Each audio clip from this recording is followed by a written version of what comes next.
From now on, every Saturday, Sunday, and Monday, there will be a cryptid hunt or a ghost hunt, and a documentary on the creature I hunt as well.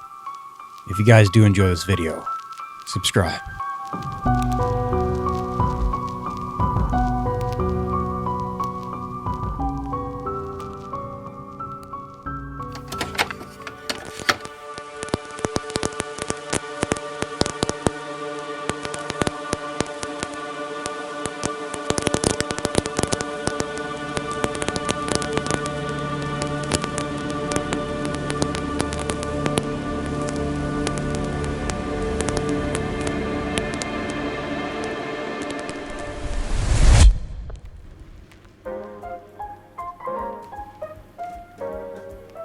Bigfoot is a creature you don't really go looking for, but you know it's out there. You just don't look for it. You scroll on Reddit and you find something quite interesting. Something not many people would like to see. A disturbing Reddit post that reads about the Hillbilly Beast of Kentucky. I read more about this known Bigfoot in the state, and its name reads it may be violent, it's aggressive, it's not like a regular Bigfoot, and they hope it's not. The quote reads, "Welp, I'm in the Hillbilly Beast location. From what the internet says, I just hope it's like a regular Bigfoot, not the aggressive kind, even though the word beast in its name may mean it's violent." At first glance, this message may seem relatively unassuming, but I did a few more things to try and research where this thing is. Where is the Hillbilly Beast of Kentucky? I was able to find some things online on Wikipedia. The beast weighs over 800 pounds and is 8 to 10 foot tall, 2.4 meters. And reportedly, Daniel Boone of the Daniel Boone National Forest killed a 10-foot hairy giant, he says. Well, now you've got my attention. So what really caught my attention is that Daniel Boone actually killed the beast, the guy that had a forest named after him. There's a lot of skepticism and a lot of believers around this creature, but the fact that someone actually killed it makes me think twice. What if it is real? Say it's nothing more than a made-up tale. Others claim they've come face to face with the mysterious, hairy creature. We're talking about Kentucky's Bigfoot. In one town in the western part of the Bluegrass, it's more commonly called the Hillbilly Beast. I'd say let's go back to where it all began.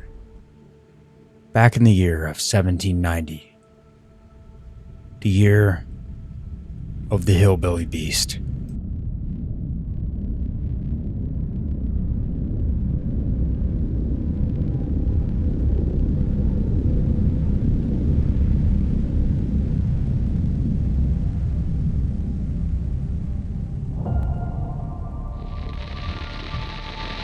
Starting from the beginning, a famous pioneer named Daniel Boone started a settlement in the Daniel Boone National Forest in Kentucky. His settlement was called Boonesboro, as it is today, and he founded that place all because he wanted to escape the life he lived in the 13 colonies. But little did he know, he had something up his road that he was not expecting. Little did Boone know, in the darkness there was always something watching him, stalking him in the middle of the night. Besides that, he had other problems to deal with. The Shawnee Indians. Boone was able to face the problem with direct force and eventually make friends with the Shawnee tribe. So he did, eventually being named Sheltaway, is what they called him, a friend. But it doesn't take away the fact that he still had something watching him. Boone had described the beast as having yellow eyes, sharp teeth, and extremely sharp claws, something not normal in the woods that you may not see. So he took the chance and he shot the thing. As we know of today, it could be folklore or it could be real. Which brings us to our next encounter. February 1883. It was a frigid night in Appalachia, Floyd County, Kentucky, where something happened, a few incidents that shocked everyone. As said before, this Bigfoot likes to stalk, terrorize people, and hunt them down while they're sleeping. And that's exactly what happened here.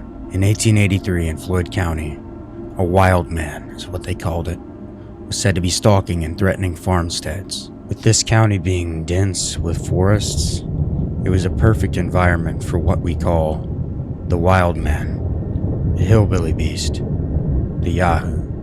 After a long while, in 1884, after all these supposed encounters, they set up a search party to try and find this thing.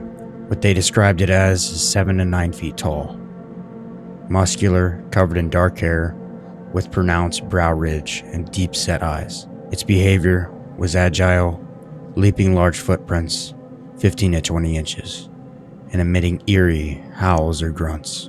The Floyd County was a real-life event that fueled local legend and became part of the enduring Hillbilly Beast myths, blending historical frontier fear with Appalachian folklore. I live in Floyd County, and I live on a large farm. It's isolated.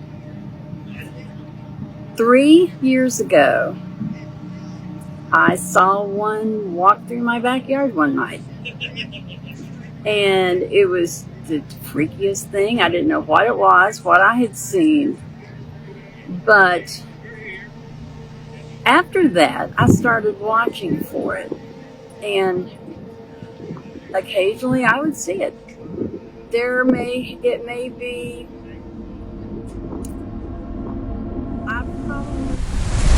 I have noticed one thing, that these two stories connect. The Daniel Boone encounter and the Floyd County encounter. If you think about it really closely, there has to be something out there.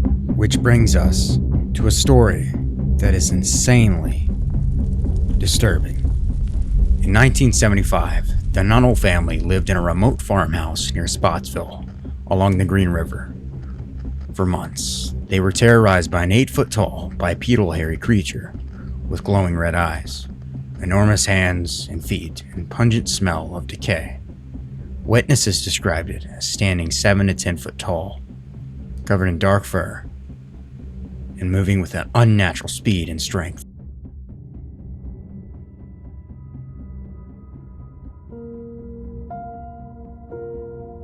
I found some disturbing evidence online about the Nunnells. They're not just a normal family, they're very unusual. They live deep in Appalachia, where they were very isolated, grew their own food, had their own family, and a small village in the area. They witnessed their farm animals slowly disappearing over time. So they hired a firefighter, their friend, to go extinguish whatever was killing their animals. And yes, the firefighter named Roy disappeared, never to be seen again. They eventually had to move from the country over to the city, which they didn't like. So they moved back to the country, where the strange encounters started happening again. Slowly, one after another, farm animal after farm animal became dead. They were forced to live in fear until death. Something that nobody wants to do.